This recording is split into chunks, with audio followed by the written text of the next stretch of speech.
केंद्र सरकार ने राष्ट्रीय हल्दी बोर्ड के गठन का नोटिफिकेशन जारी कर दिया है। प्रधानमंत्री नरेंद्र मोदी ने रविवार 1 अक्टूबर को ही अपनी तेलंगाना यात्रा के दौरान बोर्ड बनाने की घोषणा की थी। भारत हल्दी का एक प्रमुख उत्पादक, उपभोक्ता और निर्यातक देश है। हल्दी न सिर्फ हमारे खान पान का अहम हिस्सा है, बल्कि शुभ कार्यों में प्राचीन काल से ही इसका इस्तेमाल होता आया है। लेकिन दुर्भाग्य से भारत में तंबाकू बोर्ड बना हुआ था, जबकि हल्दी बोर्ड के लिए किसानों को आंदोलन करना पड़ रहा था। तंबाकू बोर्ड का गठन 1976 में ही हो चुका था, जबकि सेहत के लिए प्रकृति के वरदान के रूप में जाने जाने वाली हल्दी की सुध लेने वाला कोई नहीं था। ऐसे में किसानों ने इसकी मांग को लेकर जंतर मंतर पर धरना भी दिया था। अभी तक हल्दी राष्ट्रीय मसाला बोर्ड के अधीन आती थी, लेकिन अब इसके लिए एक स्वतंत्र बोर्ड बन गया है, जिससे किसानों को काफ़ी फायदा होने की संभावना है। दोस्तों नमस्कार, मैं हूं ओम प्रकाश और आप देख रहे हैं किसान तक। तंबाकू बोर्ड के गठन के 47 साल बाद हल्दी बोर्ड का गठन हुआ है। सेहत के लिए काफ़ी खतरनाक माने जाने वाले तंबाकू के लिए जो बोर्ड का गठन हुआ था वो 47 साल पहले हुआ था, लेकिन भारत में हल्दी को न्याय नहीं मिल रहा था। उसको न्याय अब जाके मिला है, वो भी किसानों के आंदोलन के बाद। यूपीए और एनडीए दोनों के शासनकाल में तेलंगाना के हल्दी किसानों ने जंतर मंतर पर बोर्ड बनाने की मांग को लेकर आंदोलन किया था।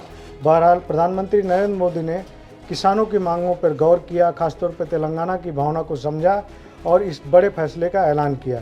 उनके ऐलान के चौथे दिन ही नोटिफिकेशन जारी कर दिया गया है। तेलंगाना के किसान भारी मात्रा में हल्दी का उत्पादन करते हैं। यहाँ का निजामाबाद जिला हल्दी की खेती का गढ़ माना जाता है। अब ये समझने की कोशिश करते हैं कि हल्दी बोर्ड दरअसल करेगा क्या। दरअसल हल्दी की खेती में भारत वर्ल्ड लीडर है। हम दुनिया की करीब 75% हल्दी पैदा करते हैं, जबकि इसके एक्सपोर्ट में करीब हमारी हिस्सेदारी 62% की है। अब राष्ट्रीय हल्दी बोर्ड जो है वो देश में हल्दी और हल्दी से जो दूसरे उत्पाद बनते हैं उनकी वृद्धि पर फोकस करेगा, उनकी वैल्यू एडिशन पर फोकस करेगा और इस पूरे मामले का नेतृत्व करेगा। हल्दी क्षेत्र के विकास और वृद्धि में मसाला बोर्ड और अन्य सरकारी एजेंसियों के साथ वो समन्वय करेगा, जिससे किसानों की आय बढ़ेगी और इसकी खेती का विस्तार होगा। बिना हल्दी के खास तौर पर भारतीय रसोई अधूरी है।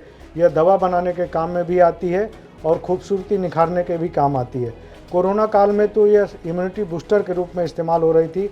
ऐसे में इसका एक्सपोर्ट बढ़ने की काफ़ी गुंजाइश है। बोर्ड विशेष तौर पर इसके वैल्यू एडिशन पर काम करेगा, ताकि किसानों को ज़्यादा लाभ हो, हल्दी का ज़्यादा दाम मिले। अब ये समझने की कोशिश करते हैं कि हल्दी बोर्ड में कौन कौन लोग शामिल होंगे, किनको इसमें जगह मिलेगी। तो इसमें सरकार ने बताया कि एक अध्यक्ष नियुक्त किया जाएगा, जो केंद्र सरकार का कॉल होगी कि किसको नियुक्त करना है। आयुष मंत्रालय और केंद्र सरकार के फार्मास्यूटिकल, कृषि, वाणिज्य और 3 राज्यों के प्रतिनिधि इसमें शामिल होंगे। एक रिसर्च संस्थान का प्रतिनिधि शामिल होगा। इसमें एक किसान प्रतिनिधि भी होगा और राज्यों की जो भागीदारी मिलेगी वो रोटेशन के आधार पर 3-3 को दी जाएगी। खास बात यह है कि इसमें किसानों को भी शामिल किया गया है, उनकी आवाज़ को दरकिनार नहीं किया गया है। और ये पूरा जो बोर्ड होगा ये वाणिज्य मंत्रालय के अधीन काम करेगा। जो हल्दी का विश्व व्यापार है उसमें भारत की जो हिस्सेदारी है वो 62% के आसपास है।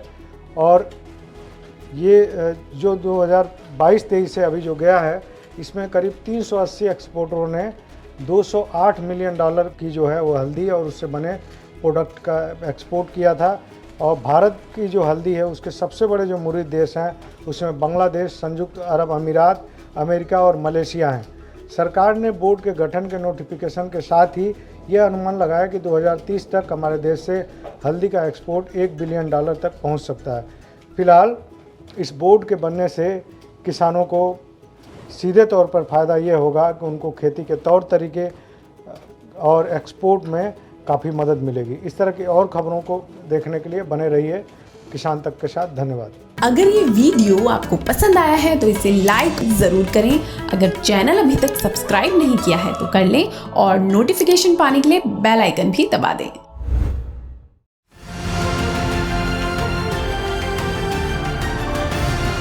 किसान तक खाना है तो उगाना है। किसान तक खाना है तो उगाना है। किसान तक खाना है तो उगाना है। किसान तक खाना है तो उगाना है। किसान तक खाना है तो उगाना है। किसान तक खाना है तो उगाना है।